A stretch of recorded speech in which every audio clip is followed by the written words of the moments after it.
žodį VKC kolegų vardu. Džiaugiamės matydami taip gausiai prisijungusi šiandien į valdymo koordinavimo centro organizuojamą renginį, kurį kvietėme didžiųjų valstybės ir savivaldybės valdomų įmonių atstovus. Tačiau iš registracijos matome, kad tema aktuali daug platesniam suinteresuotų asmenų ratui. Taigi tikimės, kad naudingos informacijos šio renginio metu išgirsite visi. Dėl augančio susirūpinimo aplinkosauga, socialinė gerovė ir tinkamų įmonių valdymų pastaraisiais metais ES skiria vis daugiau dėmesio tvarumo klausimams. Šiai tendencijai atspindėti priimta nemažai teisinių priemonių, o viena jų įmonių informacijos apie tvarumo teikimo direktyvą, populiariai nuolat sutrumpintai vadinama CSRD. Lietuvoje šios direktyvos nuostatos perkeltos į nacionalinius aktus ir palaipsniui tvarumo reikalavimai kasmet palies vis daugiau įmonių, tačiau pirmiausia didžiausias valstybės valdomas įmonės ir savivaldybės valdomas įmonės, kurios bus šios direktyvos nuostatų taikymo pradininkės. Jos jau dabar turi siekti tapti tvarios veiklos pavyzdžiu. Taigi, suprasdami šios temos naujumą ir aktualumą, bandysime jums susiorientuoti ir tinkamai pasiruošti naujų reikalavimų įgyvendinimui. Šio renginio metu tvarumo srities ekspertai ne tik dalinsis teorinėmis žiniomis, bet ir aktualiais praktiniais patarimais, tvarumo strategijų ir ataskaitų rengimo, taksonomijos ir kitais klausimais. Siekiame įnešti daugiau aiškumo ir atsakyti rūpimus klausimus, kuriuos beje kviečiame užduoti ir chat erdvėje. Na, o renginio pabaigoje pagal galimybės juos atsakysime. Taigi norėčiau pristatyti mūsų renginio svečius, pranešėjus. Tai savo patirtimi ir įžvalgomis pasidalins Elvyra Mikšytė, Vesto Consulting organizacijų tvarumo skyriaus vadovė, ir Ieva Paberalytė Gražienė, Ignitis grupė tvarumo programų vadovė.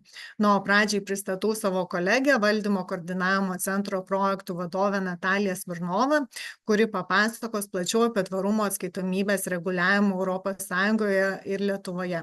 Taigi prašau, Natalija, žodis tau. Dėkuoju, Aušra. Sveikinu visus susirinkusius į mūsų renginį, kurio tikslas išsamei aptarti naujausius reikalavimus susijusius su tvarumo atskaitomybė, tvarumo strategijos parengimu.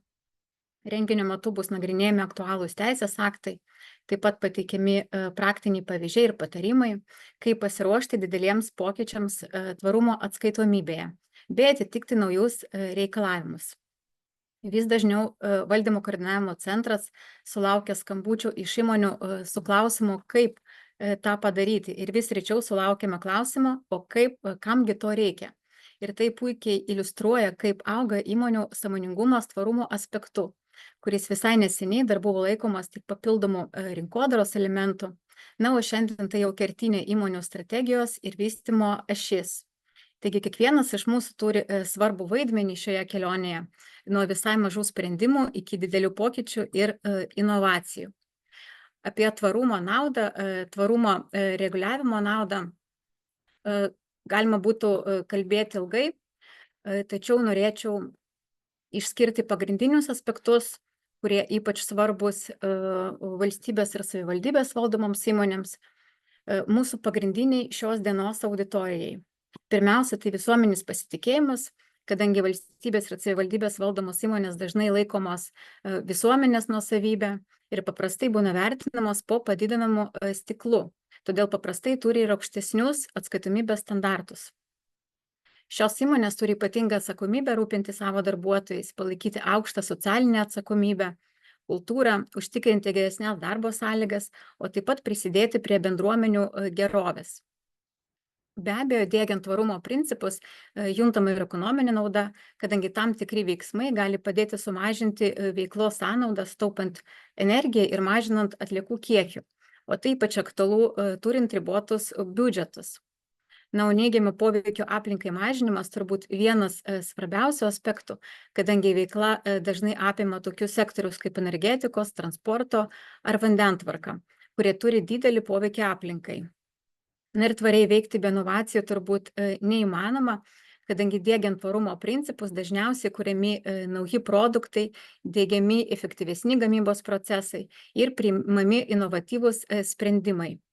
Niekam turbūt jau nepaslaptis, kad kredito įstaigos palankiau vertina įmonės teikiančias informaciją apie tvarumą savo ataskaitose, kadangi tvarumo rizika jau yra tapusi kredito rizikos dalimi, todėl bankai dabar linkę suteikti geresnės finansavimo sąlygas ir tai ypač aktualu įmonėms, kurios neprivalo teikti tvarumo ataskaitų.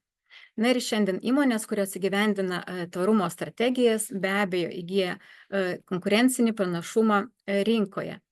Na ir pereinant prie reguliavimo dalies, ES siekia, kad tvarumo informacijos teikimas taptų toks pat svarbus ir pasiektų tokį pat kokybės lygį kaip ir finansinės ataskaitos. Tuo tikslu buvo patvirtinta įmonės apie tvarumą teikimo direktyvą, kuri nustato, kurios bendrovės ir kada turi teikti su tvarumu susijusią informaciją. O Europos tvarumo atskaitomybės standartai tai jau paremia išsamiais ataskaitų teikimo reikalavimais. Na ir pagal CSRD, BSRS reikalavimų įmonės, kurios privalo teikti ataskaitas pagal direktyvą, taip pat jom taikomas ES taksonomijos reglamentas, kuris nustato sistemą skirtą palengvinti tvarų investavimą ir apibrėžia, kokios ekonominės veiklos laikomos tvariomis. Na, šita informacija greičiausiai jums nėra visiškai nauja, bet gal kam nors dar bus nauja sužinoti, kad už 2024 ataskaitinius metus, tai yra 2025 metais, tvarumo ataskaitas turės pateikti viešo intereso didelės listinguojamos įmonės. Na, o 2026 metais, už 2025 metus, pagal CSRD turės jau raportuoti ir kitos didelės įmonės atitinkančios bent 2 iš 3 nurodytų kriterijų. O vėlesniais metais į direktyvos apimtį pateks mažos ir vidutinės listinguojamos įmonės ir kitos tam tikrus kriterijus atitinkančios ES įmonės. Ir toliau kalbant apie reguliavimą, praeitų metų Liepos 31 dieną buvo patvirtintas Europos tvarumo atskaitomybės standartų pirmasis rinkinys, kuris sudaro iš viso 12 standartų. Taigi siekdamos užtikrinti informacijos kokybę, patikimumą ir palyginamumą, įmonės pateikdamos informaciją tvarumo klausimais dabar turės vadovautis būtent šiais standartais. Pirmieji 2 horizontalieji arba taip vadinami tarp sektoriniai standartai yra taikomi visoms įmonėms, kurios turės raportuoti remiantis šiais standartais. Pirmasis vadinasi bendrieji reikalavimai ir jis numato informacijos pateikimo principus, reikalavimus ataskaitos kokybei, taip pat jo struktūrą ir apžvelgia, kaip turėtų būti atliekamas dvejopų reikšmingumo vertinimas. Taip pat pateikia sąsajas su kitomis ataskaitų dalimis. Antrieji standartai, kurie vadinasi bendro atskleistina informacija, jau numato detalesnius reikalavimus atskleidimams susijusiams su valdysena, strategija, rizikų bei galimybių valdymu, o taip pat uždaviniais ir rodikliais. Ir nors tai raportavimo reikalavimai, jie taip pat puikiai sufleruoja, kaipgi tvarumo procesas turėtų būti valdomas organizacijai. Teminių standartų yra 10 ir jie apima įvairius aplinkosaugos, socialinius ir valdymo aspektus. Teminiai standartai yra taikomi konkrečioms reikšmingoms sritims, kurias organizacija nustatė dvejopo reikšmingumo vertinimo metu, o tai reiškia, kad jeigu įmonė reikšminga viena ar kita sritis, ji jau privalo atskleisti konkrečią informaciją, remdamasi atitinkamais teminiais standartais. Taip pat planuojama priimti ir konkrečiam sektoriui taikomus standartus ir savanoriškus, skirtus mažoms ir vidutinėms įmonėms, kurios nepatenka į direktyvos apimtį. Ir į pagalbą diegiant šios standartus atskuba Europos finansinės atskaitomybės patariamoji grupė EFRAG, kuri Europos komisijos nurodymu parengė ir patvirtino 3 dokumentus, iliustruojančius šių standartų reikalavimus jau praktinė kalba. Reikšmingumo vertinimo gairėse EFRAG pateikė pavyzdžius ir paaiškinimus, kaip turėtų būti suprantamas ir atliekamas dvejopų reikšmingumo vertinimas. Gairės padėtų suprasti visas įmonė reikšmingas tvarumo sritis, tiek iš įmonės daromo poveikio aplinkai, tiek iš rizikų ir galimybių perspektyvos. Svarbu pažymėti, kad atliekant reikšmingumo vertinimą, įmonės turėtų įtraukti ir suinteresuotusius subjektus ir apsvarstyti visą įmonės vertės grandinę. Ir tam yra parengtas antras dokumentas - vertės grandinės vertinimo gairės, kurios yra skirtos padėti įmonėms įvertinti ir apibriežti savo vertės grandinę. Šiose gairėse pateikimi pavyzdžiai ir rekomendacijos, kaip įmonės turėtų rinkti ir atskleisti duomenis apie savo veiklą, tiekėjus, partnerius ir kitus vertės grandinės dalyvius. Ir trečias - Excelio formato duomenų taškų sąrašas, kuriame jau pateikiamas iš visų standartų į vieną dokumentą surinktas duomenų punktų rinkinys, kuris parodo, kokius kokybinius ir kiekybinius duomenis gali reikėti atskleisti. Šiuo dokumentu taip pat galima būtų pasinaudoti kaip kontroliniu sąrašu, siekiant įvertinti, kokius duomenis įmonė turi, o kokius tik turėtų pradėti rinkti. Taip pat EFRAG svetainėje rasite ir konsoliduotą klausimų atsakymų dokumentą, kuriame rasite nemažai atsakymų, todėl labai kviečiu naudotis visais šiais dokumentais. Na, o kas liečia tvarumo reguliavimą Lietuvoje, šių metų Liepos 1 dieną įsigalioja CSRD direktyvos nuostatas perkeliantys teisės aktai ir pirmiausia, tai įmonių ir įmonių grupių atskaitomybės įstatymas, kuris nustato reikalavimus įmonėms ir įmonių grupėms dėl tvarumo atskaitomybės teikimo, taip pat ir dėl tvarumo ataskaitų turinio.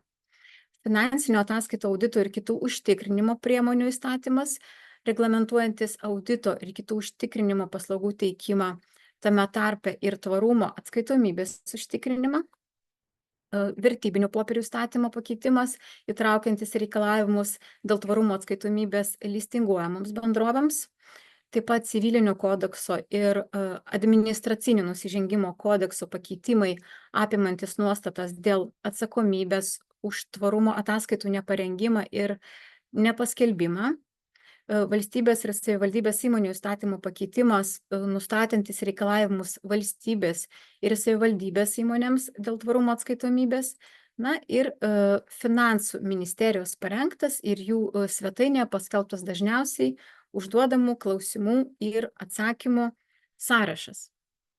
Dar norėčiau paminėti kelis svarbius aspektus iš įmonių ir įmonių grupių atskaitomybės įstatymo naujos redakcijos. Kaip jau visi turbūt žinote, iki šiol įmonėms gerai pažįstamas metinis pranešimas yra naikinamas ir jį keičia vadovybės ataskaita, kurią turės rengti visos įmonės. Na, o tvarumo ataskaita tampa atskira ir aiškiai identifikuojama vadovybės ataskaitos dalis. Taip pat yra numatyta ir didesnė valdybos ir vadovybės atsakomybė už ataskaitoje pateikiamą informaciją. Žinoma, atskiri vadovybės ataskaitos elementai tampa privalomi ne visoms bendrovėms, kaip ir anksčiau, teisės aktai numato kiek pakoreguotus kriterijus, pagal kuriuos reikėtų spręsti, kokio platumo vadovybės ataskaita yra būtina konkrečiai įmoniai. Įmonės, kurios privalės rengti tvarumo ataskaitas, turės jas kartu su tvarumo atskaitomybės užtikrinimo išvada per 5 mėnesius pateikti juridinių asmenų registro tvarkytojai ir taip pat turės skelbti savo interneto svetainėse mažiausiai 5 metus iš eilės. Ir tvarumo ataskaitų pateikimo terminas turėtų sutapti su finansinio ataskaitų pateikimo terminu. Tai yra, turėtų būti teikiamos tuo pačiu metu. Dar kalbant apie ataskaitos formatą, tai vadovybės ataskaitoje, kurioje privaloma pateikti informaciją apie tvarumą, teikiama informacija turėtų būti ženklinama pagal ES elektroninio ataskaitų teikimo formatą. Na, o įmonėms, kurios nuspręstų savanoriškai rengti tvarumo ataskaitas, šis reikalavimas nebus taikomas. Įstatyme taip pat numatytos tam tikros lengvatos pereinamo laikotarpiu. Pavyzdžiui, jeigu įmonė neturėtų visos reikiamos pateikti informacijos apie savo vertės grandinę, ji pirmuosius 3 metus savo vadovybės ataskaitoje galėtų nurodyti, kad šios informacijos neturi. Ir turėtų paaiškinti, kokias pastangas deda siekdama gauti šią reikiamą informaciją. Taip pat nurodyti priežastis, kodėl informacija nebuvo gauta ir planus, kaip ateityje ketina tą informaciją gauti. Na ir remiantis aukščiau pateiktais etapais galėtų atrodyti, kad mažos ir vidutinės įmonės neturėtų prievolės rengti su tvarumu susijusios informacijos ataskaitos, nes tvarumo atskaitomybės teikimo pareiga kaip ir paliečia ne visas įmonės. Tačiau tos įmonės, kurios privalės rengti ataskaitas, jau dabar prašo savo susijusių įmonių tvarumo informacijos. Ir pagrindinė to priežastis – tai reikalavimai atskleisti tvarumo informaciją visoje vertės grandinėje. Kai didžiosioms įmonėms reikia pateikti, atskleisti informaciją, reikia atskleisti patikimą informaciją, duomenis, rodiklius, nes jos privalės atskleisti šiltnamio efektą sukeliančių dujų emisijas ne tik pirmuoju ir antruoju lygiu, bet ir trečiuoju. O ką tai reiškia? Tai reiškia, turės į savo ataskaitą įtraukti informaciją iš visos vertės grandinės. Taip pat tos pačios informacijos prašys ir vis daugiau finansų įstaigų, į kurias kreipsis įmonės, norėdamos gauti finansavimą. Taigi Baltijos šalių banko asociacija parengė ESG klausimyną, kurį galite rasti Lietuvos banko asociacijos svetainėje išverstą į lietuvių kalbą. Ir šio klausimyno vienas iš tikslų yra suprasti, kokių duomenų finansų įstaigos gali reikalauti iš jūsų, iš savo kliento, nes jame išdėstyti tipiniai klausimai, kurių gali teirautis kredito įstaigos. Taip pat Lietuvos banko asociacijos svetainėje galite rasti ir šiltnamio efektą sukeliančių dujų emisijų skaičiuoklę, kurios pagalba galima įvertinti pirmojo ir antrojo lygio emisijas. Tai čia tokie papildomi įrankiai, kurie gali pasitarnauti, paskatinti, žengti tą pirmą žingsnį, apskaičiuojant savo įmonės paliekamą pėdsaką. Taip pat yra paviešintas ir savanoriškų standartų mažoms ir vidutinėms įmonėms juodraštis, kurį parengė EFRAG, Europos finansinės atskaitomybės patariamoji grupė. Šie standartai padėtų parengti tvarumo ataskaitą įmonėms, kurios nepatenka į direktyvos apimtį ir tokiu būdu padėtų išlaikyti konkurencinį pranašumą, bei padės pateikti reikiamą informaciją ir atitikti visus finansuotojų keliamus reikalavimus.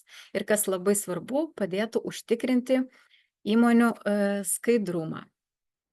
Na ir pabaigai norėčiau šiek tiek užsiminti apie tvarumo ataskaitų vertinimą gerosios valdysenos indekso kontekste.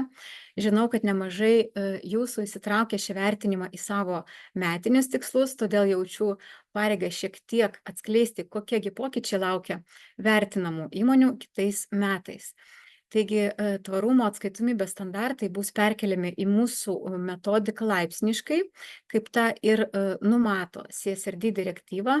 Tai yra kitais metais didelės listinguojamos įmonės bus vertinamos pagal jau naujus reikalavimus. Na, o kitos didelės įmonės, kurios bandys taikyti tvarumo atskaitomybės standartus metais anksčiau, nebus baudžiamas už tam tikrų dalykų nebuvimą, ir jų vertinimas liks labiau panašus į dabartinį mūsų vertinimą. Mažoms ir vidutinėms įmonėms adaptuosime EFRAGO, mano anksčiau minėtus savanoriškus standartus, skirtus mažoms ir vidutinėms įmonėms. O jau pačią atnaujintą metodiką atsiųsime susipažinimui kitų metų pradžioje prieš naują gerosios valdysenos indekso vertinimo ciklą. Taigi labai dėkoju visiems už dėmesį. Labai tikiuosi, kad mano trumpas informacinis pranešimas padės geriau orientuotis tarp įvairių teisės aktų, gairių ir labai tikiuosi padės priimti sprendimą savanoriškai rengti tvarumo ataskaitas įmonėms, kurios nepatenka į direktyvos apimtį ir tokiu būdu palaikyti aukštus standartus keliamus valstybės ir savivaldybės valdomoms įmonėms, tapti geidžiamais darbdaviais, taikančius aukščiausius skaidrumo standartus. Ir dabar kviečiu pasidalinti savo patirtimi, savo kelionę į ne pirmus metus kuriant kokybiškas tvarumo ataskaitas, akcinės bendrovės Ignitis tvarumo programų vadovė Ieva Paberalytė Gražienė, kuri atsakinga už atitikti tvarumo atskaitomybės reikalavimams, atsakinga už tvarumo ataskaitų parengimą bei su tvarumu susijusias rizikas. Tai Ieva, žodis jums. Sveiki visi, ačiū už pakvietimą dalyvauti šiame pristatyme. Tai mano šiandienos tikslas yra būtent pasidalinti Ignitis grupės kelionę įmonių informacijos apie tvarumą teikimo direktyvos įgyvendinimo link, arba, kaip jau buvo minėta, sutrumpintai angliškai CSRD, turbūt daug paprastesnis šios direktyvos pavadinimas, tai būtent kaip mes, kaip Ignitis grupė ruošiamės, kadangi esame listinguojama viešo intereso didelė įmonė, mūsų pirmoji CSRD ataskaita bus išleista už šiuos metus, vadinasi, kitų metų pradžioje. Tam ruošiamės jau ne vienus metus ir dabar norėčiau su jumis būtent pasidalinti, kaip tą darome. Bet pradžioje gal šiek tiek tokį irgi trumpą įvadą, kaip mes žiūrime į naują reguliavimą, būtent tą, kuris keičia, kaip mes suprantame tvarumą arba kaip turėtume mąstyti apie tvarumą. Tai jeigu iki šiol tvarumo informacija buvo taipogi mes kaip įmonė teikiame savo metinėme pranešime, tačiau tas standartizavimas jis nebuvo aiškus, buvo įvairūs ar ne, ar tai standartai savanoriški, tai CFD, tai NFD ir panašus, kurie davė gaires, kokią informaciją galėtumėme pateikti, įvairūs reitingai prašydavo tam tikros informacijos. Tai žinoma, buvo tradicinės įmonės, tvarumo lyderiai, ar ne, kurie yra šiandien. Tačiau visa ta reguliavimo aplinka, kuri yra tiek CSRD, tiek jų taksonomija ir kartu atkeliaujanti dar nauja CS-DD direktyva, jinai keičia, ką įmonės pateikia apie tvarumą. Na ir tai pakeičia patį tvarios įmonės konceptą, nes įmonės tampa ne kiek susikoncentruoja į gražios istorijos teikimą apie savo tvarumą, bet iš tiesų siekia parodyti tai, kaip jos keliauja į savo transformacijos kelionėje.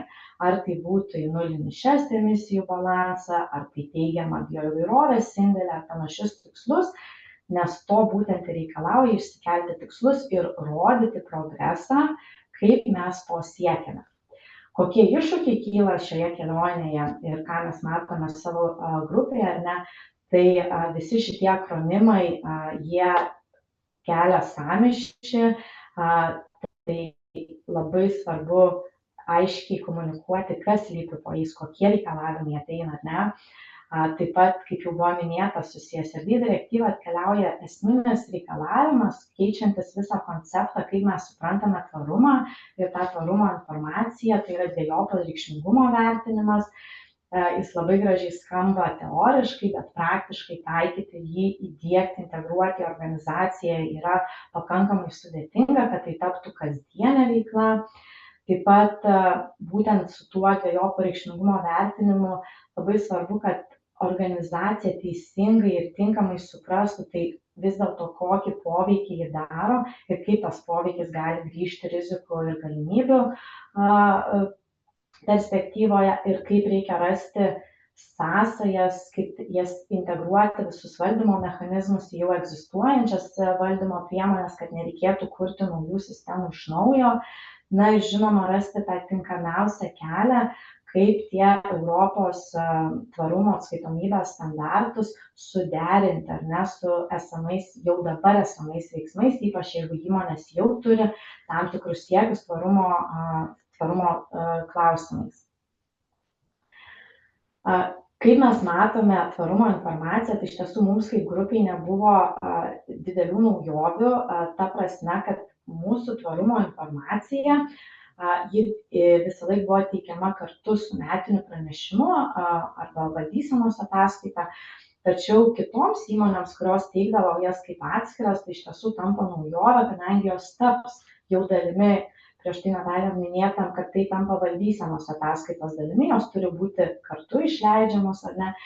Ir tos siekis iš tiesų, turbūt jeigu skaitėte ar ES ar konsultantų informaciją, tai iš tiesų noras yra tą tvarumo informacija, kuri buvo nestandartizuota, ją standartizuoti ir kuo labiau prilyginti tai finansiniai informacijai, kuri yra visiems aiški ir suprantama, ją mokam jau ar ne daugelis skaityti, tai lygiai taip pat, kad tą tvarumo informaciją, kad mes įmonės, ypač veikiančios panašiose sektoriuose, galėtumėm daug paprasčiau palyginti, matyti reikšmingus tos poveikius, rizikas ir galimybės ir matyti specifinius atskleidimus tais klausimais, kaip buvo atliktas dvejopas reikšmingumas, kokie valdymo mechanizmai veikia organizacijos ir panašiai. Na ir žinoma, didžiausia naujovė tai yra ribotas užtikrinimas, kuris tikiu ne vieną iš jūsų gąsdina. Tai vėlgi turbūt didelė ir naujovė, didelis pasiruošimas tiek pačiai organizacijai, tiek riboto užtikrinimo teikėjui, ar ne, nes iki šiol tos praktikos, ypač mūsų regione, jos nebuvo daug. Mes savo ruožtu atlikome savanorišką ribotą užtikrinimą praėjusiais metais ribotam kiekiui duomenų, tai aš apie jį šiek tiek papasakosiu vėliau. Tai šiek tiek apie tokius atspirties taškus. Kaip ir minėjau, mūsų organizacija ruoštis CSRD direktyvai pradėjo jau prieš kurį laiką. Mes, kadangi esame listinguojami už lygiai taip pat jau ir taksonomijos atskaitomybę rengiame nuo 22 metų, tai mūsų ta kelionė jau tokia, sakyčiau, pakankama, kad suprastumėm, kur dėti didžiausią akcentą arba į kur pagrinde koncentruotis. Tai savo ruožtu mes inicijavome CSRD įgyvendinimo projektą, kurio tikslas buvo, kad tai nebūtų maža grupė žmonių, kurie supranta ir žino, kas yra CSRD, bet plėsti tą komunikaciją ir žinias visos organizacijos, nes tvarumo informacija yra būtent ta informacija, kurią teikia praktiškai, į kurią yra įtraukiama praktiškai visa organizacija. Kaip ir mes mėgstame sakyti, mūsų tvarumo informacija yra didelė, jeigu matėte, ten virš 100 puslapių, bet iš tiesų prie jos ir prisideda daugybė organizacijos žmonių, nes mes paliečiame tiek aplinkosaugos informaciją, tiek socialinę. Socialinės dalyje yra tiek mūsų darbuotojai, tiek vertės grandinės darbuotojai, tiek mūsų klientai ar paveiktos bendruomenės ir lygiai taip pat valdysena.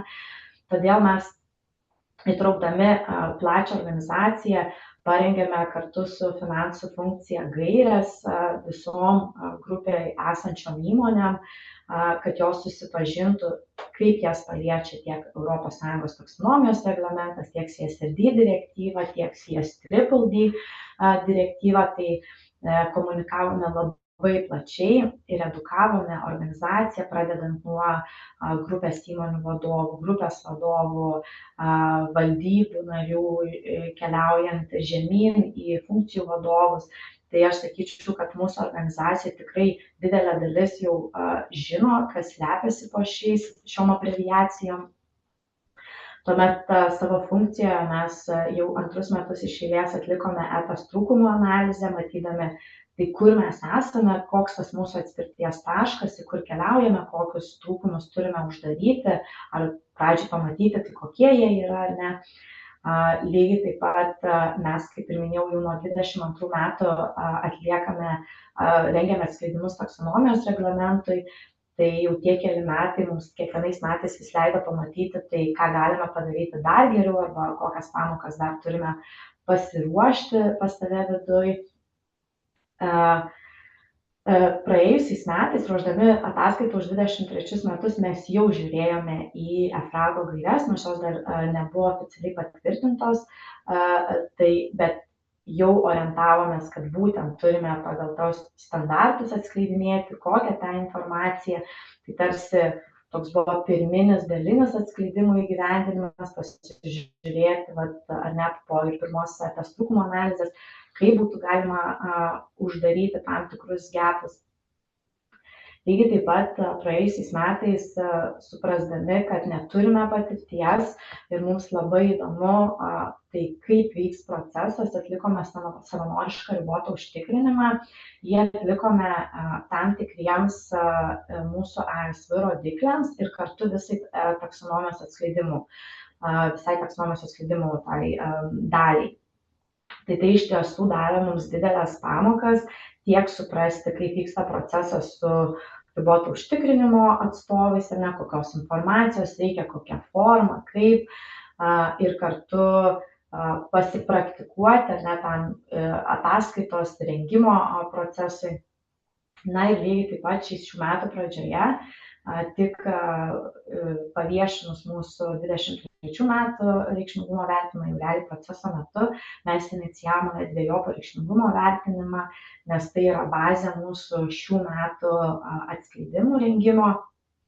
Tai išties pakankamai sudėtingas, bet labai gelbstintis pamatyti tai, kas iš tiesų yra svarbu organizacijai, kiek tai materialu ir skirtingos prizmes, įtraukiant skirtingas tiek vidinės, tiek išorinės suinteresuotas šalis. Na ir šio pratimo metu būtent ir paaiškėjo ta mūsų apimtis atskleidimų, nes pagal dvejopą reikšmingumą mes identifikuojame, tai kurie teminiai standartai mums kaip organizacijai yra materialūs ir už kuriuos mes teiksime informaciją apie tos duomenų punktus. Jeigu kalbėti šiek tiek priminti apie ES taksonomijos taikymą, nes, kaip suprantu, vėlgi ne visos organizacijos jau atskleidinėja, tai mes savo ruožtu grupėje turime pasirengę procesus arba žinome, kokiais etapais vykdome tą atitikties užtikrinimą, tiek identifikuoja taksonominės veiklas, vėliau vertinant jų atitikti techniniams kriterijams, taip pat įsitraukia grupės finansai, jie skaičiuoja finansinius veiklos rodiklius, tai CAPEX pagal taksonomiją, OPEX pagal taksonomiją, pajamas ir Ignitis grupė savanoriškai dar atskleidžia koreguotą EBITDA, būtent iš taksonominių veiklų. Tai čia būtent už taksonomijos taikymą grupė yra atsakinga grupės tvarumo funkcija ir grupės finansų funkcija.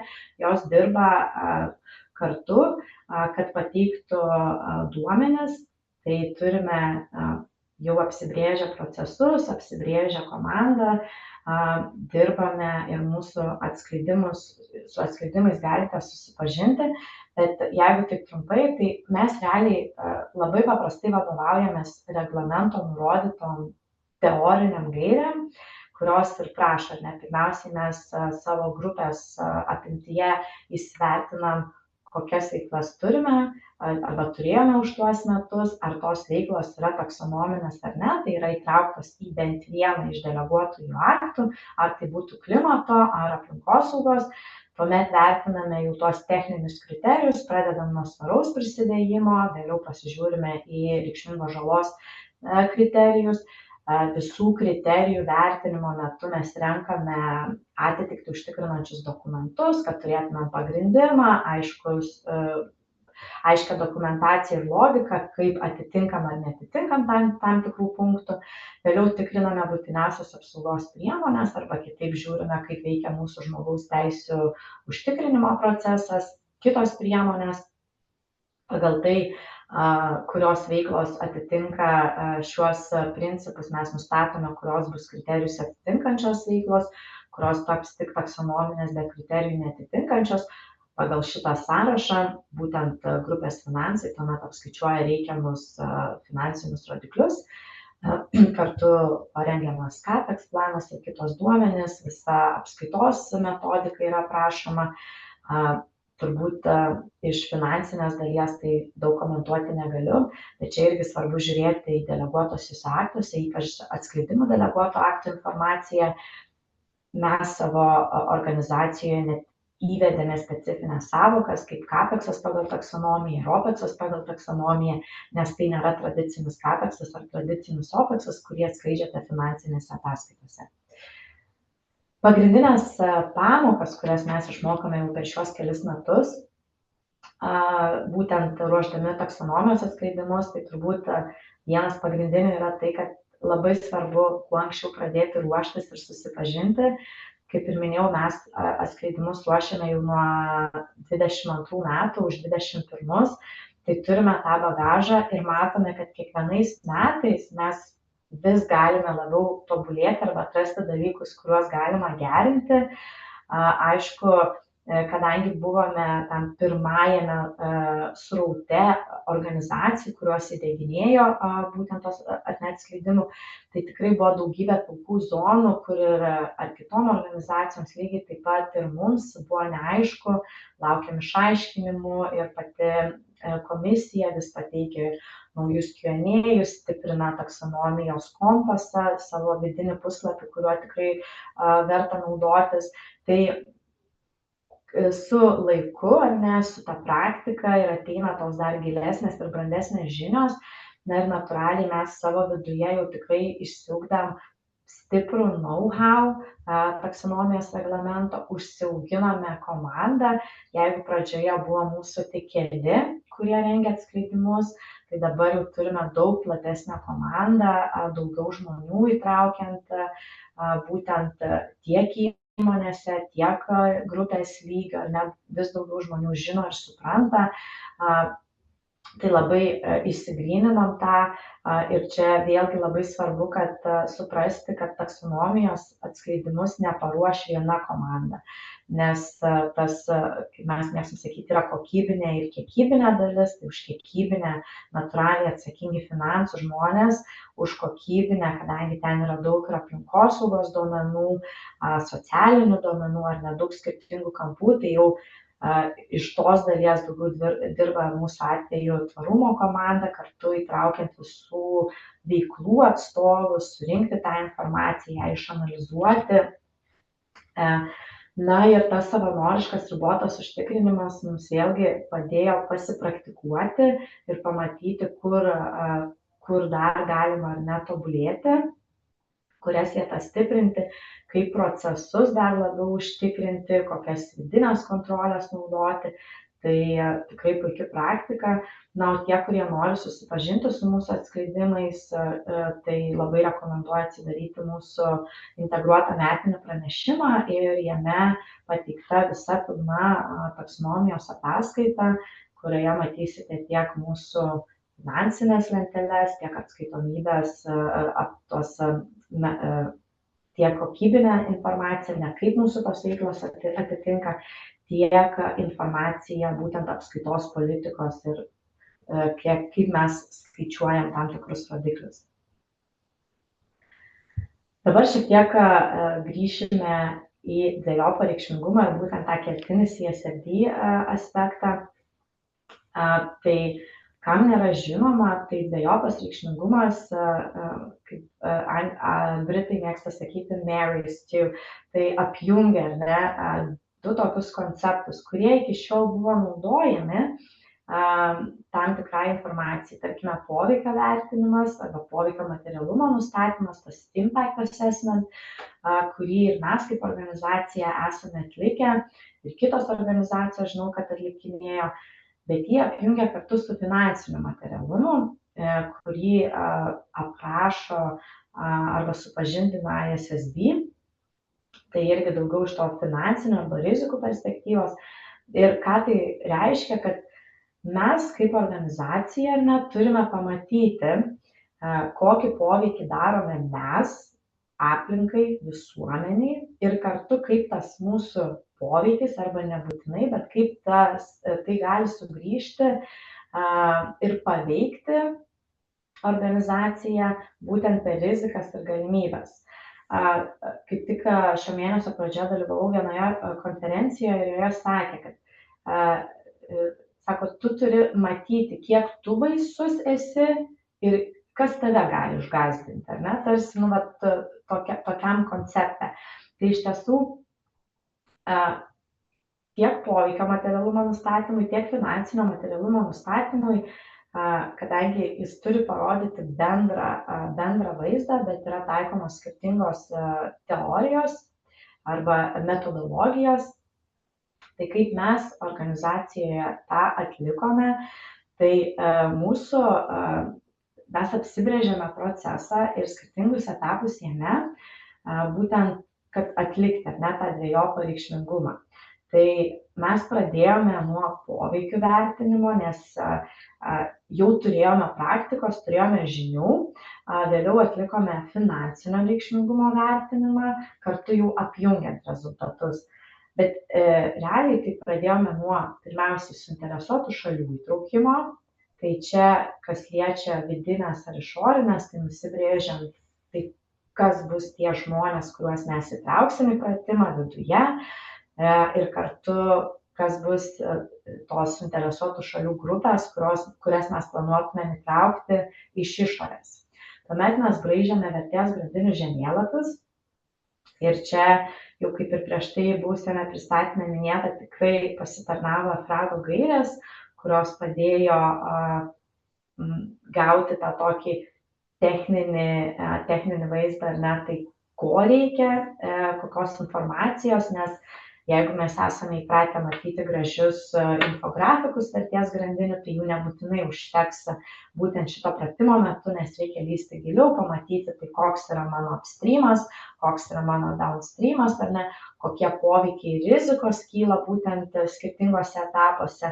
Labai svarbu apsibrėžti arba numatyti, ar ne, jų proceso metu žiūrėti, tai kiek giliai aš galiu nueiti, tarkime, į savo vertės grandinę, ar ne. Ar aš galiu pamatyti tik vieną savo tiekėją, o galbūt aš galiu pamatyti net 3 ar 4 grupės. Tai labai irgi svarbu suvokti, kokį santykį turit ir kokia informacija jums yra prieinama.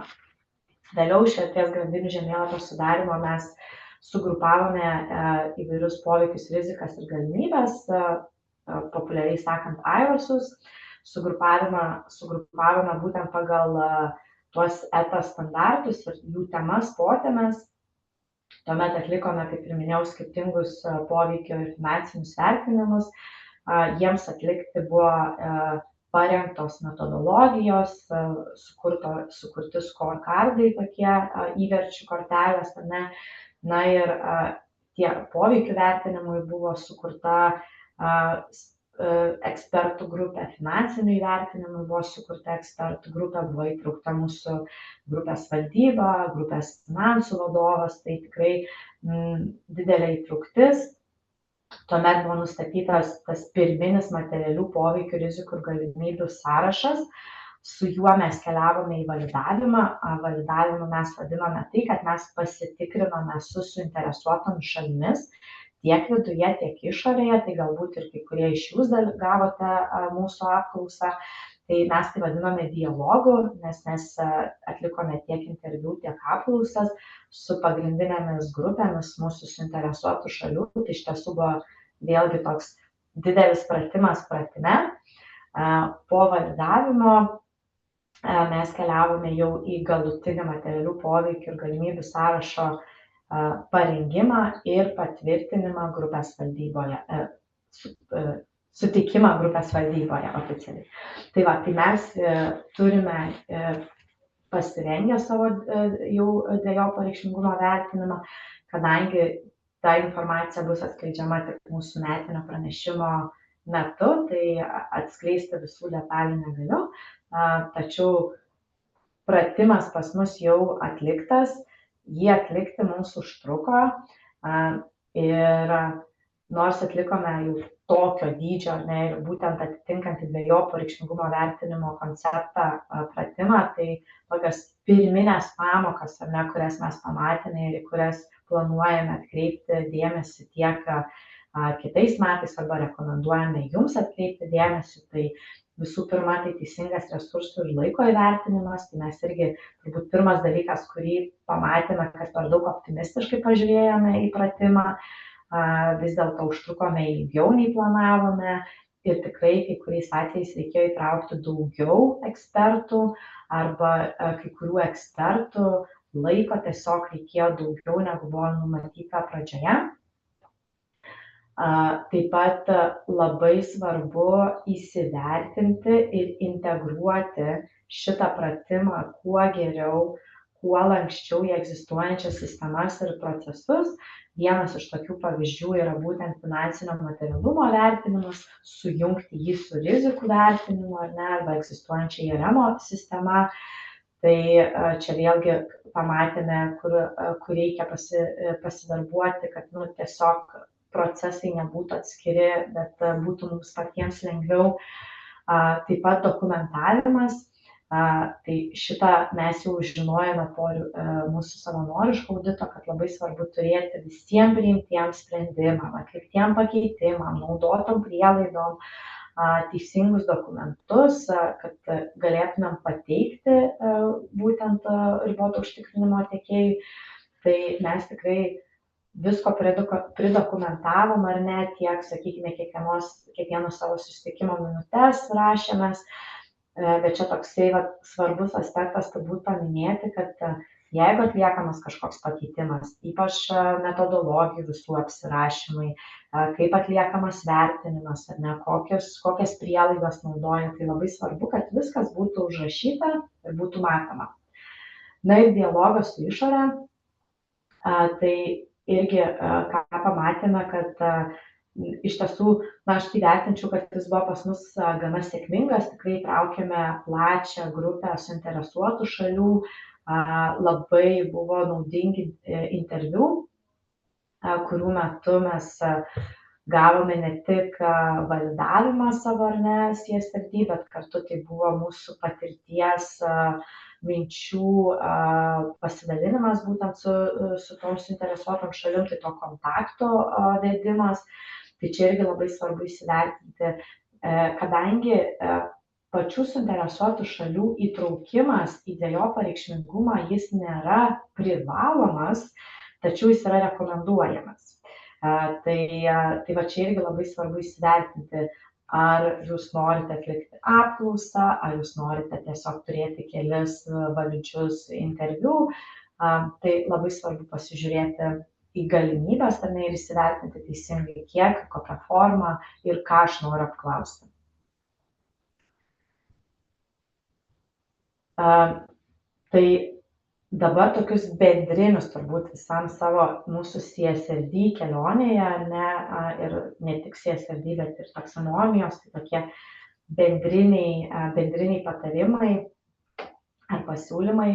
Tai žinau, kad daugelis čia dalyvaujančių turbūt jau neturi pasirinkimo, kaip atskleisti už 24 metus, bet turbūt labai svarbu nelaukti, kol tas reikalavimas yra jums privalomas.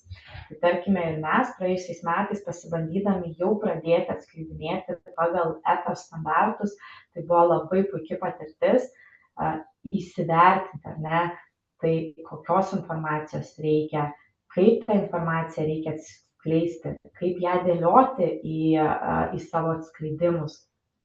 Tai čia toksai, žinau, kad ne visiems įmanomas, bet jeigu yra galimybė, ne, tai tiesiog labai rekomenduoju pabandyti pradėti struktūruoti, pabandyti pradėti rinkti tą tvarumo informaciją, galbūt ne visa apimtimi, pradėti nuo horizontaliųjų standartų, nes jau vien didžiulis darbas bus apsirašyti savo valdyseną, valdymo organų įtraukti į tvarumo klausimus, ar ne, savo kaip strategijoje matomas tvarumas, ar ne, kaip atsispindi tos materialios temos. Tai tikrai tokia pagrindinė rekomendacija, jeigu yra galimybė, nelaukit, kol CSRD bus privaloma, testuokitės iš anksto. Tuomet kitas tai yra mokytis iš kolegų ir panašių organizacijų. Tai čia mes ir patys, ar ne, kadangi esame vieni pirmųjų Lietuvoje, kurie pateikiame standartų atskleidimus, tai mes labai taip pat domimės, ką veikia ir kaip atskleidimus ruošia vakarų kolegos, skandinavų kolegos, ar ne, nes taip gali, ypač kaip ir minėjau, ar CSRD, ar ES taksonomijos reglamentas, tai yra teorija. Ten nėra, kaip pasakyti, praktika dažnai skiriasi nuo teorijos. Tai atsiranda daugybė pilkų zonų, daugybė neaiškumų, tai kaip iš tiesų suinterpretuoti tam tikrą reikalavimą ar tam tikrą atskleidimą, ne. Todėl yra, tikrai, mes ir patys daromės ir analizės, ką rašo mūsų kolegai, ar ne, tarkime, jeigu kyla klausimo dėl tam tikro atskleidimo, matome, kad vieni atskleidžia vienaip, kiti atskleidžia kitaip, tada mes žiūrime, ar ne, tai kuris variantas mums būtų tinkamiausias. Tai čia tikrai rekomendacija pasižiūrėti. Lygiai taip pat naudokitės visa viešai pasiekiama informacija. tiek EFRAGO gairės, net jeigu ir ne visais atvejais jos yra aiškios, vis tiek jos tikrai yra naudingos.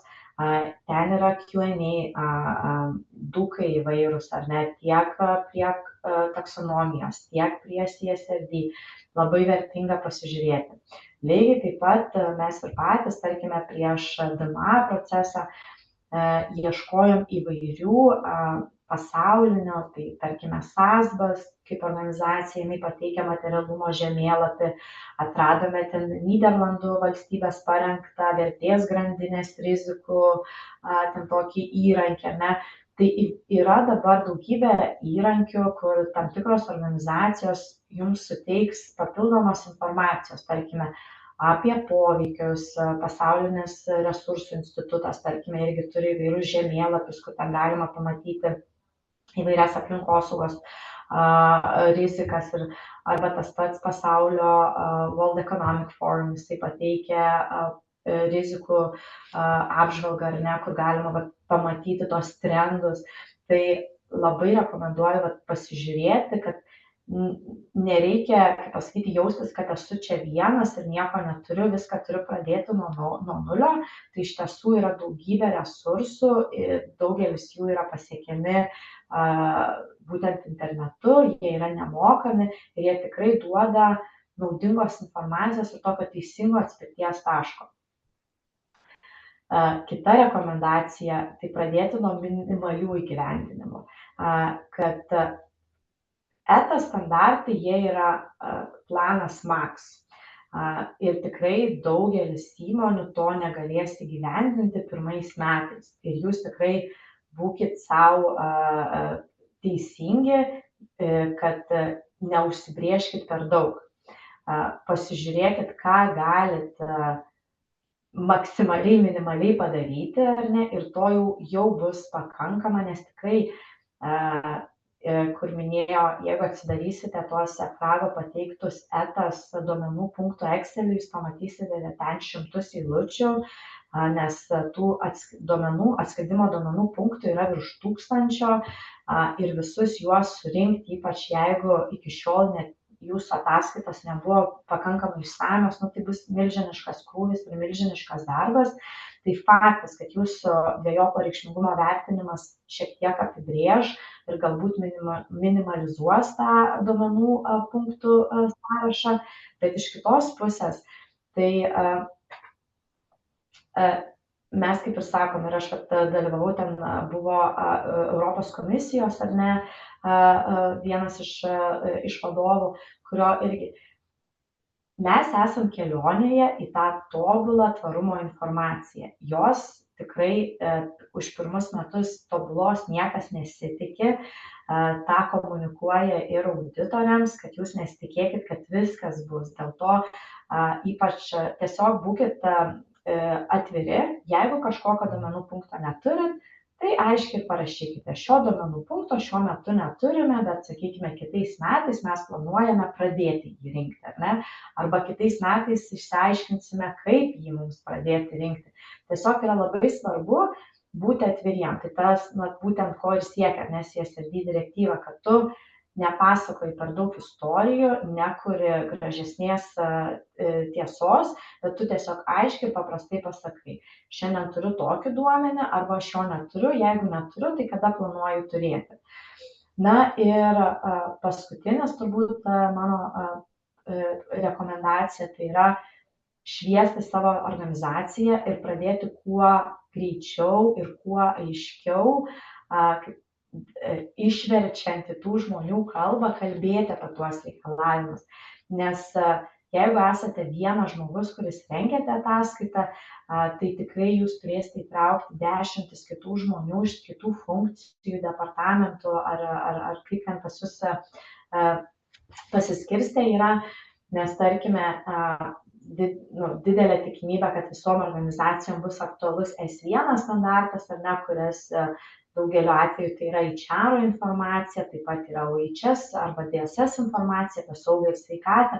Tai turbūt kiti kolegos ją renka, ar ne, ir jiems irgi reikia suprasti, kas yra dvejopas reikšmingumas, kodėl tam tikri aspektai yra svarbus, kaip tas etas reikalavimas atrodo, ar ne, vat kokia jo logika, kad aš aprašau apie poveikį, tuomet aš papasakoju, kaip tas poveikis yra pas mus valdomas, ten, sakykime, per politikas, galbūt gairias ar kitus valdymo mechanizmus, tuomet kokių veiksmų aš imuosi tam poveikiui valdyti, ar ne, kokį targetą turiu, galbūt neturiu ir kokiais metriksais aš matuoju tą progresą.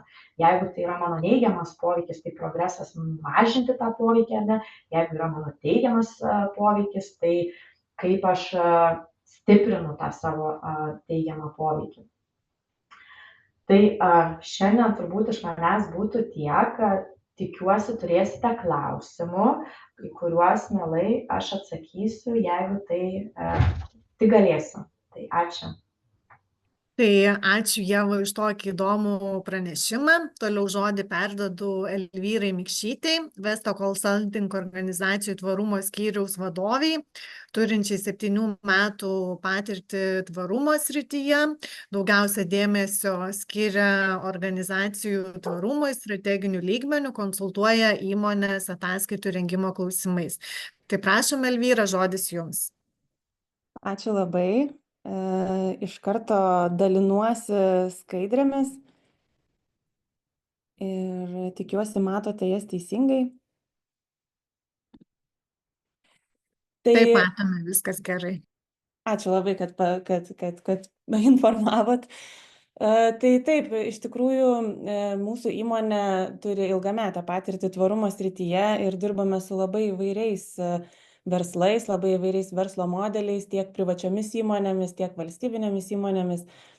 Ir ne vienus metus tikrai intensyviai dirbame su tvarumo strategijomis, su jų vystymu, padedam savo klientams tinkamai išsianalizuoti savo situaciją, suprasti savo veiklą tvarumo perspektyvoje, nusistatyti tikslus, susidaryti veiksmų planus, kad galėtų efektyviai veikti ir efektyviai savo strategijas įgyvendinti tvariai.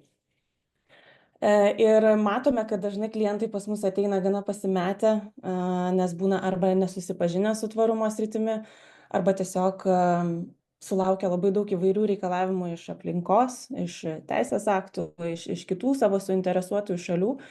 Nežino, nuo ko pradėti, tai mes visuomet kalbame apie tuos kertinius strateginius žingsnius, kertinius strateginius etapus ir procesus, kuriuos įmonės turės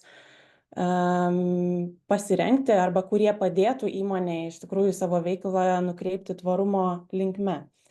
Ir kaip ir Natalija minėjo, aišku, ateinančių reglamentų reikalavimus, taip pat kalbėjo Ieva apie tai, kaip pasirengia tvarumo ataskaitai ir kokie procesai tai padėjo pasirengti, ar kokie procesai buvo privalomi pagal teisės aktus. Tai iš tikrųjų matome, kad nusisukame nuo tokios atskaitomybės, nuo tokių tvarumo ataskaitų, kurios guli šalia įmonės veiklos, kurios yra daromos savanoriškai ir judame link to, kad tvarumas tampa įmonės strateginių procesų dalimi. Ir tikrai daug kartų Ieva akcentavo apie tai, kaip tai yra susijęs su įmonės valdymu, su priimamais sprendimais. Tai tą ir norėjau irgi pademonstruoti, kokie esminiai etapai turėtų būti ir nuo ko reikėtų pradėti, kaip tai atrodo tame pasirengime tvarumo ataskaitų raportavimo, tvarumo ataskaitų rengimo etapuose. Tai pradedant nuo to, iš tikrųjų, kaip ir minėjau, ateina tikrai klientai dėl įvairių priežasčių. Tai direktyvos teisės aktai, tvarumo ataskaitų direktyva yra vienas iš elementų dabar, kurie daro spaudimą didžiosioms įmonėms ar listinguojamoms įmonėms. Bet taip pat gali būti ir kiti aspektai. Pavyzdžiui, jeigu įmonė siekia pritraukti investuotojus, struktūrinių fondų lėšas, taip pat institucinių investuotojų finansavimą, tai arba bankų finansavimą, jie jau sulaukia tikrai nemažai reikalavimų ateinančių tvarumo srityje.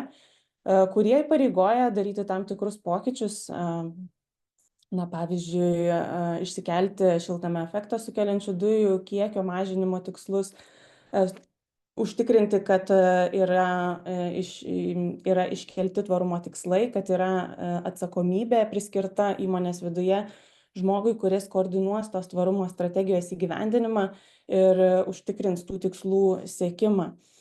Taip pat gali būti, kad tiesiog įmonė dalyvauja vertės grandinėje ir kaip buvo minėta kolegių šiame susitikime, šiame renginyje, kad net jeigu jūs nesate didelė įmonė ar didelės įmonės atstovai, galite sulaukti reikalavimų iš savo klientų ar iš kitų vertės grandinės dalyvių, kurie turi atskleisti informaciją pagal ES teisės aktus, pagal savo tvarumo strategijas, tai tuomet jie siekia savo vertės grandinę, savo tiekimo grandinę valdyti tvariai, dėl to per savo santykius su tiekėjais kelia jiems reikalavimus ir spaudžia juos išsikelti taip pat tam tikrus tikslus ar įgyvendinti tam tikrus veiksmus.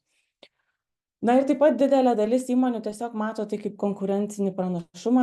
Kartais įmonės ateina pas mus ir kreipiasi ir sako, kad tvarumas yra ateitis. Mes matome, kad nuo to nenusisuksime, tai nėra mada, tai nėra kažkokie momentiniai pokyčiai, jisai bus visada ir kuo mes anksčiau pradėsime įgyvendinti. Ir Ieva daug kartų akcentavo, pradėkite ruoštis, pasidarykite pratimą tą iš anksto, tuo mes būsime labiau pasiruošę ateities pokyčiams. Na ir taip pat tai leidžia sustiprinti savo vertės pasiūlymą, dalyvaujant, teikiant pasiūlymus klientam, dalyvaujant konkursuose ir taip pat įeinant į kitas rinkas. Skandinavijos, Jungtinės karalystės rinkose gali kilti tokių reikalavimų iš klientų tiesiog turėti tvarumo tikslus, turėti strategijas ar net parodyti, kaip ta strategija buvo parengta ir kaip buvo užtikrintos kompetencijos tvarumo strategijos rengimo etapuose. Kalbėjome daug šiandien apie CSRD direktyvą ir apie ją papildančius tvarumo atskaitomybės standartus, angliškai trumpinamus SRS, lietuviškai ETAS.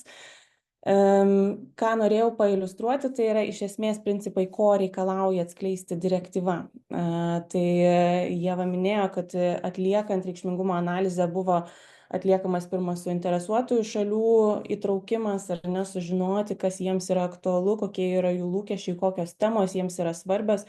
Ir ta informacija yra labai svarbi vertinant, kokie įmonės kuriami poveikiai į aplinką, poveikiai žmonėms yra reikšmingi ir kurie turės būti atskleidžiami ataskaitoje. Taip pat kalbėjom apie dvejopą reikšmingumo vertinimo metodą, tai yra privalomas reikalavimas iš CSRD, kuris iš esmės nėra, kaip ir minėjo Ieva, nėra kažkas labai naujo rinkoje, nes buvo daroma įmonių arba vienu ar kitu etapu pagal įvairius standartus, galima buvo matyti tam rizikų, tarkim, vertinimo metodus ar poveikių vertinimo metodus, bet tai susijungia į vieną vientisą metodą ir iš esmės pakelia rinkos praktiką tvarumo srityje, kas dabar jau laikoma yra gerąją praktiką, vertinti tiek poveikius, tiek rizikas, tiek galimybės.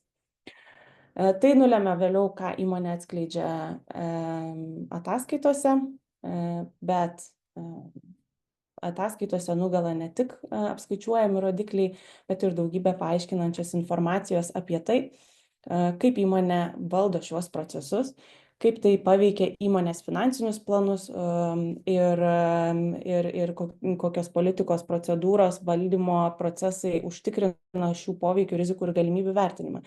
Tai iš esmės šie etapai, šie atskleidžiamos informacijos kaip ir reikalavimai, jie suteikia tokį ne tiek kiek spaudimą, bet paraginimą įmonėms kalbėti apie tvarumą jau kaip strateginį procesą, nebe tiesiog atskirą istoriją. Nes anksčiau, kai buvo rengiamos ataskaitos, tai dažnai galima buvo pamatyti tiesiog ataskaitą, kuri būdavo neišsami, kuri kalbėdavo daug apie tai, kad įmonei rūpi, įmonė rūpinasi žmonėmis, įmonė rūpinasi aplinka, o čia jau ateina reikalavimai, kurie vienas dalykas suvienodina atskleidžiamą informaciją, kitas dalykas šitą informaciją parodo jau, kaip įmonė iš esmės valdo tvarumo sritį ir kaip užtikrina jos efektyvų įgyvendinimą. Taip pat, kadangi tvarumo ataskaitos bus audituojamos, turės būti patikrinta ta informacija, tai iš esmės sukelia tokį didžiulį dėmesį įmonėms užtikrinti tiek dokumentavimą visų procesų ir sprendimų, tiek tikslumą tos informacijos ir duomenų patikimumą. Nes jeigu įmonė teigia, kad tvarumas yra kertinė įmonės veiklos dalis ir yra siekiama ambicingų tikslų jų įgyvendinimo, tuomet įmonė turės turėti visą dokumentaciją, parodinti tiek veiksmų planus, tiek jų atsakomybės, tiek labai aiškius skaičius, kurie pagrindžia tuos teiginius. Na ir taip pat turime tuos minėtusius tvarumo atskaitomybės standartus, kurie nurodo, kokia informacija turi būti atskleidžiama ir būtent dvejopo reikšmingumo vertinimas, būtent strateginiai sprendimai gali apspręsti, kokią dalį šiuose standartuose įmonės turės atskleisti. Ir tai padės iš esmės sufokusuoti dėmesį į tuos poveikius, į tas rizikas ir galimybės, kurie turi didžiausią svorį organizacijos atžvilgiu, kurie yra esminiai ir yra svarbiausi. Tai iš esmės padeda atrūšiuoti, kur įmonė turi didžiausią įtaką ir kokie poveikiai rizikos yra stipriausi. Čia tai padeda iš esmės išvengti kaip klaidinančios informacijos apie tai, kas yra svarbu, kaip, pavyzdžiui, labai taršios įmonės kalba apie medžių sodinimą ar inkilų kėlimą, kaip apie tokį tvarumo elementą. Tai čia jau ateina reikalavimai, kurie konkrečiai turi turėti pagrindą ir paaiškinimą, kokios sritys yra svarbiausios. Ir atsiduriame tame taške, kad rengiant tvarumo ataskaitą mes turime padaryti kelis esminius procesus ir aprašyti tuos kelis esminius procesus, kurie veda link supratimo, ką įmonė atskleidžia, kokius duomenis, kokius tikslus turi išsikelti. Ir ta tvarumo ataskaita yra tik tai galutinis etapas viso ciklo pasirengimo, kuris iš esmės yra kaip komunikacijos dokumentas, tai yra informacija jūsų suinteresuotom šalim, parodanti, kaip jūs įgyvendinate savo strategiją, kiek tvariai jūs įgyvendinate savo strategiją ir leidžianti suprasti, koks vyksta progresas šioje srityje. O iki tol vyksta strateginiai tvarumo analizės ir priimami strateginiai sprendimai. Tai šie etapai nėra nieko labai naujo pasaulyje, taip sakant, tai nėra kažkokia inovacija ir naujovė. Jie yra iš esmės strategijos rengimo dalis. Tai turime be abejo pasirengimo etapą, kai reikia paruošti savo komandą šiai sričiai, jas įtraukti. Suinteresuotųjų šalių analizė, reikšmingumo analizė, kuri šiuo metu yra siejama su įmonių rizikų valdymo procesais. Ir šie etapai padeda iš esmės išsigryninti pačius svarbiausius kertinius strateginės kryptis, joms iškelti tikslus, surasti aiškiai pamatuojamus rodiklius, sudaryti veiksmų planus, kas ir nugula vėliau tvarumo ataskaitose. Tai pasirengiant tvarumo strategijai, svarbu iš tikrųjų visų pirma kalbėti ne tik apie tvarumą, bet kalbėti apie patį verslą ir jo esmę. Kokia yra jūsų organizacijos strategija? Kokia yra vizija, misija, vertybės, kokie strateginiai tikslai, ar tai yra plėtros tikslai į skirtingas rinkas, ar tai yra naujų paslaugų vystymo ambicijos ar kažkokie kiti tikslai. Tai visų pirma svarbu suprasti esamą situaciją ir taip pat suprasti organizacijos brandą tvarumo srityje. Tai yra kokie procesai yra įgyvendinami, kokios politikos ir procedūros dabar veikia, kas yra matuojama ir kaip yra kokie rezultatai yra pasiekti šioje srityje. Nuo to atsispyrus galima toliau judėti ir stiprinti tvarumo strategijos procesą ir stiprinti tvarumo integravimą į pačią įmonę. Na ir trečias labai svarbus etapas yra visgi supažindinti komandą. Jie daug kartų kalbėjo apie komunikaciją įmonės viduje, informuojant darbuotojus, informuojant įvairius atsakingus asmenis apie tvarumą, apie jų reikalavimus. Bet čia mes kalbame apie strateginę komandą, kuri iš esmės dirbs su tą analizę. Tai ji turi būti ir labai gerai suprasti, kokie tai yra procesai ir tiek, ką tvarumas apima organizacijos srityje. Susidurėme su tuo, kad vis tiek žmonės, įmonės vadovybė, kuri iš esmės priima strateginius sprendimus, jie turi aišku supratimą savo veiklos srityje. Tarkim, personalo valdymo srityje jie žino tos tvarumo principus, jie žino tendencijas, žino reguliavimą, tačiau ne visada žino ir kitas tvarumo sritis, kurios labai stipriai susijusios su, tarkim, teisinė aplinka, kurios susijusios su aplinkosauga ir kitais organizacijos veikimo funkcijose. Tai kadangi komanda dirba kartu ir tai šį procesą daro ne vienas žmogus, o visa komanda, tai visa komanda ir turi būti labai gerai supažindinta su pačiu tvarumu ir ateinančiais etapais. Antroji etapo dalis tai yra suinteresuotųjų šalių analizė. Kaip ji yra atliekama, kadangi jau kalbėjome, kad ji yra svarbi, iš tikrųjų jie duoda svarbų indėlį suprasti, kas yra reikšminga įmoniai ir kaip įmoniai prisitaikyti prie ateinančių pokyčių bei kintančių jų suinteresuotųjų šalių lūkesčių. Tai šita analizė prasideda nuo to, kad visų pirma mes turime identifikuoti, kas yra tos suinteresuotos šalys ir suprasti, kurios šalis turi didžiausią įtaką. Tai yra 3 etapai. Pirma, mes nustatome ilgąjį suinteresuotųjų šalių sąrašą. Iš mūsų praktikos, tai didelėm įmonėm tas suinteresuotųjų šalių sąrašas gali viršyti 30 ir į šį sąrašą įtraukiamas tokios organizacijos, visuomenių grupės, kaip be abejo klientai, tiekėjai, gali būti akcininkai, investuotojai, darbuotojai, žiniasklaida ir labai svarbi suinteresuotoji šalis, kuri dabar atsiranda vis dažniau įmonių strategijose, tai yra gamta.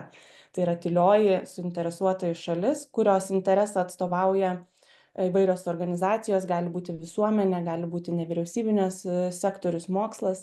Bet dažnai yra, kadangi jie yra tylioji suinteresuota šalis, tai jos interesas dažnai yra, kaip ir nukenčia. Tai identifikavimo metu, kad nuspręstumėm, ar tai yra suinteresuotoji šalis ar ne, mes turėtumėm atsakyti į 3 klausimus. Tai yra, ar ji turi interesą į įmonę, tai ir domisi įmonės veikla, įmonės priimamais sprendimais, paslaugom, produktais, rezultatais. Tai ir iš esmės ar seka tą informaciją, ar ją yra svarbu. Taip pat, ar įmonė daro poveikį, tai čia pavyzdžiui galima lengvai įsivaizduoti gamybinę įmonę ir aplinkui gyvenančias bendruomenės. Jos gali jausti tam tikrus poveikius, gali jausti taršą, gali jausti triukšmą, dėl ko nukenčia jų gyvenimo kokybė, bet taip pat jos gali jausti ir teigiamus poveikius, tokius kaip karjeros galimybės ar infrastruktūros vystymas regionams ir panašiai. Ir trečias klausimas yra, ar jie daro poveikį mūsų įmoniai. Pavyzdžiui, įvairios institucijos, reguliuojančios institucijos gali daryti poveikį organizacijai, konkurentai gali daryti poveikį organizacijai. Šie klausimai padeda nustatyti tą platų žemėlapį suinteresuotųjų šalių, kas gali būti svarbu. Ir tuomet tos suinteresuotos šalys yra įvertinamos, kurios turi didžiausią įtaką organizacijai ir kurios turi didžiausią interesą. Taip yra išskiriamos pačios stipriausios suinteresuotos šalys. Ir noriu parodyti pavyzdį, kuris yra anglų kalba, Marks & Spencer tvarumo ataskaitos pavyzdys.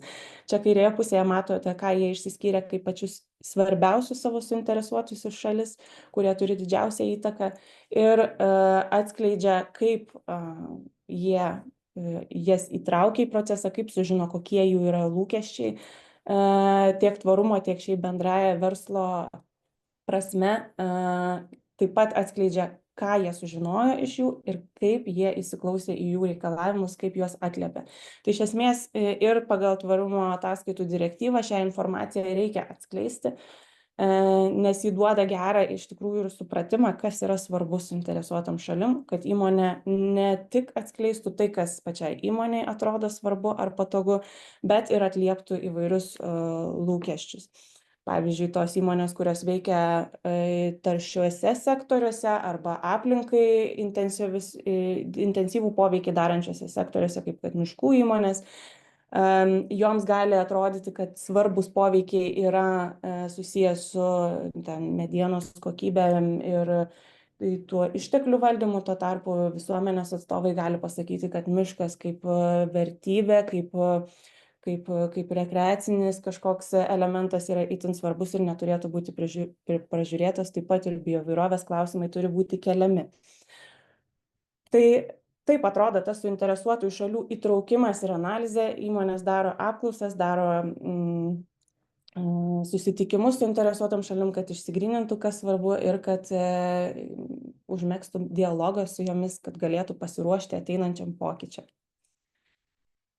Tai paskui ta informacija dalyvauja reikšmingumo analizės etapuose ir aš dabar tiesiog labai praktiškai parodysiu, kaip tai atrodo. Tai vienas dalykas, aišku, yra poveikių reikšmingumas, kai įmonė susiinventorizuoja visus savo poveikius aplinkai, poveikius žmonėms.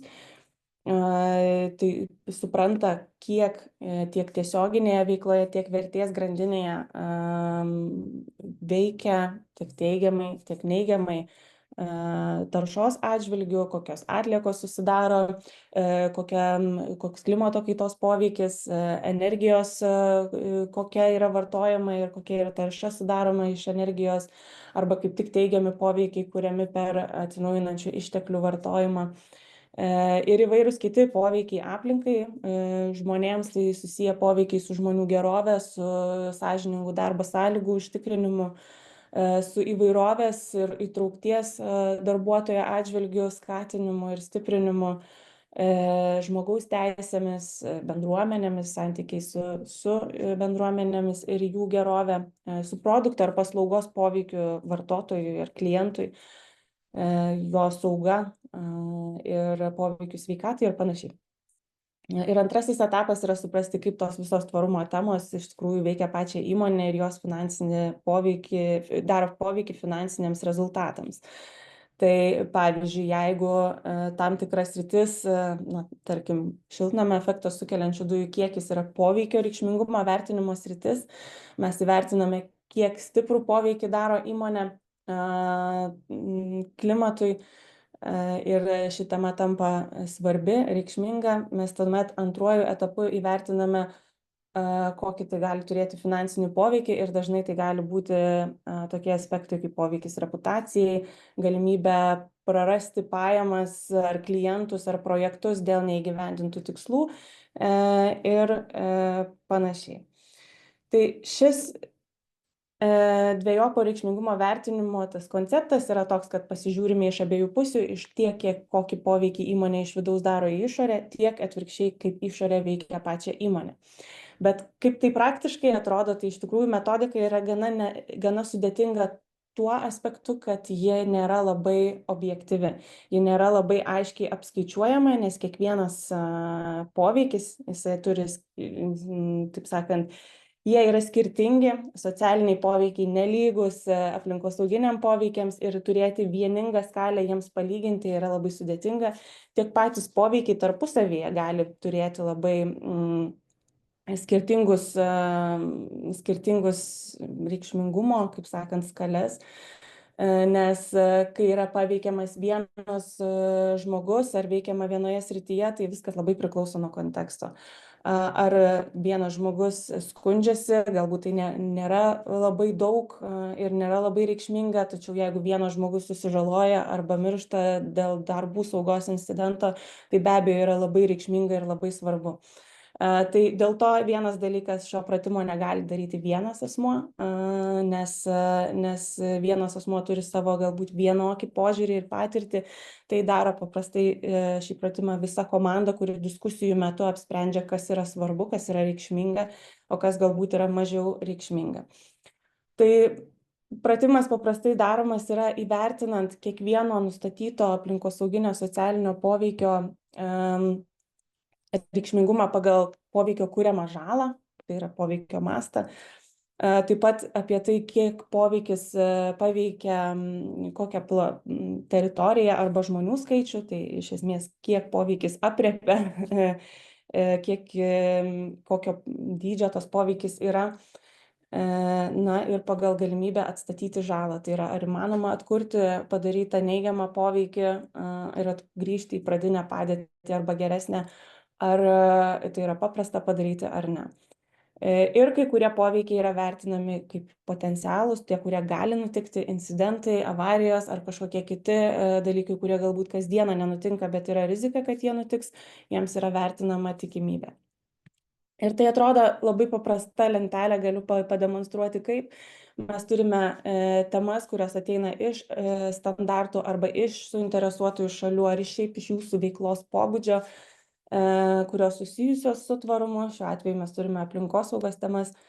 Įsivardiname, koks poveikis yra ir pagal tuos 3 kriterijus mes nustatome balus, kurie ir apsprendžia, ar tai yra reikšminga, ar tai yra nereikšminga. Ir pavyzdžiui, logistikos įmonės atžvilgių, tai be abejo šiltnamio efektą sukeliančių dujų emisijos, kurios ateina iš transporto, yra labai reikšminga tema.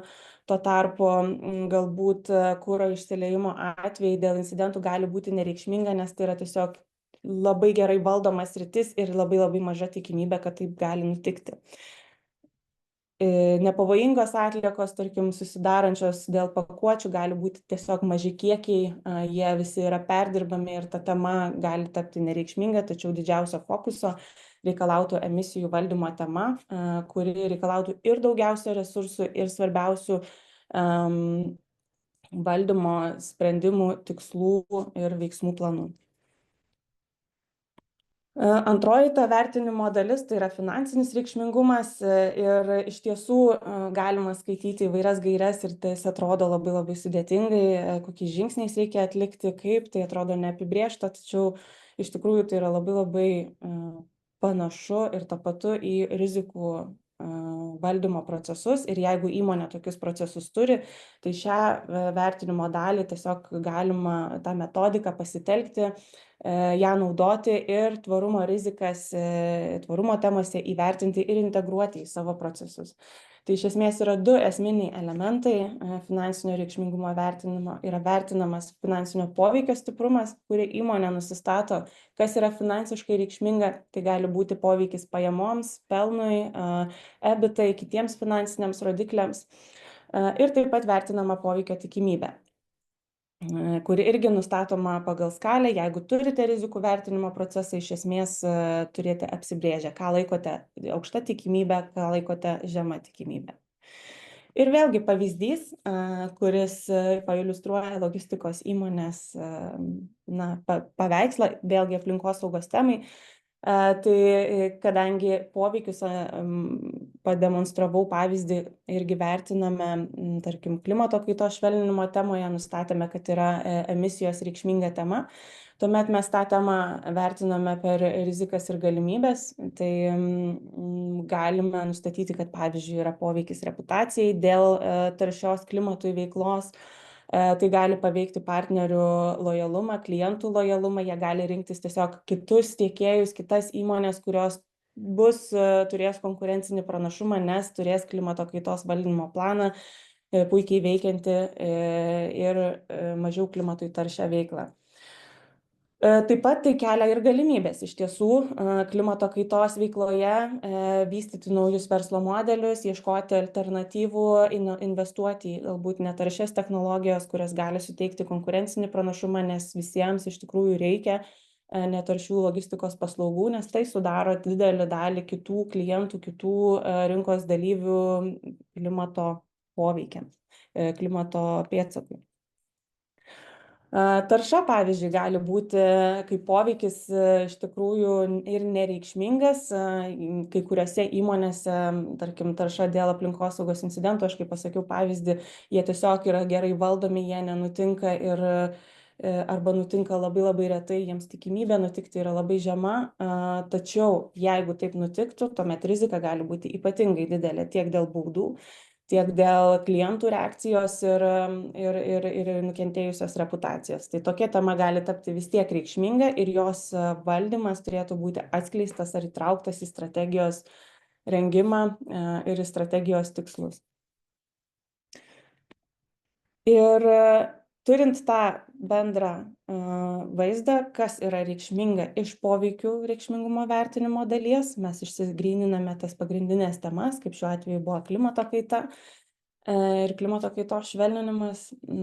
Taip pat iš finansinio reikšmingumo vertinimo pusės mes išsigryniname, kas yra kokios didžiausios rizikos ir galimybės įmonei tvarumo srityje egzistuoja. Savo strategiją integruoja ar savo ataskaitą atskleidžia tiek, kas yra reikšminga iš poveikių reikšmingumo pusės, tiek, kas yra reikšminga finansiškai. Tai duoda gerą supratimą šiaip įmonėje tiek, kokią žalą arba naudą jinai kuria aplinkai ir visuomeniai, tiek, kur yra jos jautrios ar stipriosios pusės, kurias gali verslas išnaudoti ir sustiprinti savo atsparumą. Turint šias temas, jau tada yra keliami tikslai ir uždaviniai. Tai nustačius, kad reikšminga tema yra klimato kaita, tuomet yra formuojami siekiai, yra formuojami uždaviniai ir nustatomi rodikliai, kaip įmonė seks savo progresą, kaip jį komunikuos ir kokių tikslų sieks, bei kokius veiksmus atliks tiems tikslams pasiekti. Tai iš esmės iš plačios labai tokios neapibrėžtos galbūt tvarumo aplinkos, kai mes kalbame apie suinteresuotasias šalis ir jų labai įvairius lūkesčius, kai mes kalbame apie daugybę tvarumo temų ir poveikių, kuriuos reikia įsivertinti, mes po truputį siaurėjame apie tos piramidės principų ir atsiduriame į labai konkrečius veiksmus ir atsakomybės. Šiaip, jeigu yra taikoma tvarumo ataskaitų direktyva, tai rodiklių sąrašas kaip ir joje yra, tačiau jisai nėra, jų tikslas yra turėti palyginamą informaciją tarp skirtingų įmonių. Tačiau iš praktikos rengiant tvarumo strategijas, kai tikrai rengi strategiją pagal įmonės esamą strategiją, atsiranda kitų rodiklių, kurie yra būtent specifiški tam verslui, būtent svarbus to verslo tikslams pasiekti ir parodyti savo progresą. Tai iš tikrųjų tie rodiklių sąrašas galima žiūrėti į tą tvarumo ataskaitos rengimo procesą kaip į atitikties procesą, kuomet yra tiesiog atskleidžiama standartuose informacija, bet gali jos būti žymiai daugiau, kas susijęs su jūsų pačio verslo sėkme. Ir reikėtų nepamiršti iš tikrųjų, kad nusistačius tuos rodiklius ir jeigu vadovaujamės tvarumo atskaitomybės standartais, o ne tiesiog savo strategijos rengimu, tai kiekybiniai rodikliai, kaip kad šiltnamio efektą sukeliančių dujų kiekio emisijos, tarša, atliekos, darbuotojų skaičiai ir panašiai, jie yra viena dalis informacijos ir tai sudaro gal apie 40% visos standarto informacijos, bet apie 60% informacijos sudaro būtent paaiškinamoji dalis. Tai yra, kaip įmonė valdo tas sritis, kokios ten rizikos kyla, kokios politikos iš tikrųjų apsprendžia ir kaip valdo tas sritis, kaip užtikrinamos kompetencijos įmonėje, kad būtų pasiekti tie tikslai, kokie veiksmai planuojami atsilikus nuo plano ir panašiai. Tai yra iš tikrųjų daug paaiškinančios informacijos, kuri neleidžia pabėgti nuo tos realybės, kad tvarumas tiesiog integruojasi į įmonės gyvenimą ir tampa nebe atskira tvarumo dalis kaip komunikacija stiprinanti reputaciją, bet tiesiog yra procesas, kuris gerina įmonės valdymą. Tai visada sakome, kad nusisukame nuo tiesiog tvarumo strategijų, tvarumo ataskaitų ir kalbame apie tvarios įmonės strategiją ir tvarios įmonės ataskaitą. Tai tampa metinio pranešimo dalimi, tai tampa tiesiog tvarios veiklos dalimi. Tai ačiū labai, tiek iš manęs, labai lauksiu klausimų. Ačiū, Elvyra, už tokį naudingą, informatyvų ir savalaikį pranešimą. Turime vieną klausimą jums. Kaip įvertinti, ar tvarumo strategija yra efektyvi? Manau, kad efektyvę strategiją galime laikyti tokią strategiją, kuri pasiekė savo tikslų. Ir kai įmonės formuoja savo strateginius tikslus, tuomet turi skaidriai parodyti savo progresą. Ta parodo tvarumo ataskaitose, tą parodo komunikuojant šią informaciją savo suinteresuotam šalim. Ir būtent tvarumo ataskaitų ta informacija ir parodo įmonės progresą. Dažnai susidurėme su tuo, kad klientai kartais kelia tokį klausimą ir pabijo, galbūt dėl tam tikrų tikslų iškelimo. Kas bus, jeigu nepasieksime, galbūt reikėtų turėti mažesnį ambicijos apetitą, nes vėliau atskleidžiant tą informaciją turėtumėm rodyti ir kas mums nesiseka, ar ne. Bet iš tikrųjų geroji praktika ir pats įdomumas tų tvarumo ataskaitų ir yra visame tame paaiškinime, ką įmonė darė, kas pasiteisino ir galbūt reikia nebijoti pripažinti, kad tam tikri veiksmai ir nepasiteisino. Bandėme, tačiau dėl tam tikrų rinkos galbūt sąlygų, dėl nepasiruošimo klientų ar tvarumo brandos trūkumo mums nepavyko to įgyvendinti. Ir tai iš tikrųjų duoda daug informacijos ir pačioje rinkoje, nes visi rinkos dalyviai mokosi, eksperimentuoja. Tie procesai, tie pokyčiai, kuriuos reikia įgyvendinti įmonėms, nėra taisyklių knygos, kaip tą padaryti ir kas veikia, kas neveikia. Tai manau, kad tai yra labai svarbi proceso dalis ir tas skaidrus informacijos parodimas būtent ir atskleidžia tą progresą, ką įmonė daro ir kaip jai sekasi tų tikslų pasiekti. Ačiū, Elvyra. Na, o dabar paprašysiu mūsų pranešėjo atsakyti į kelis klausimus iš chat boxo. Tai ar mažai esant didelės įmonės vertės grandinės dalimi privaloma teikti ataskaitą pagal didžiosios įmonėms esančius reikalavimus?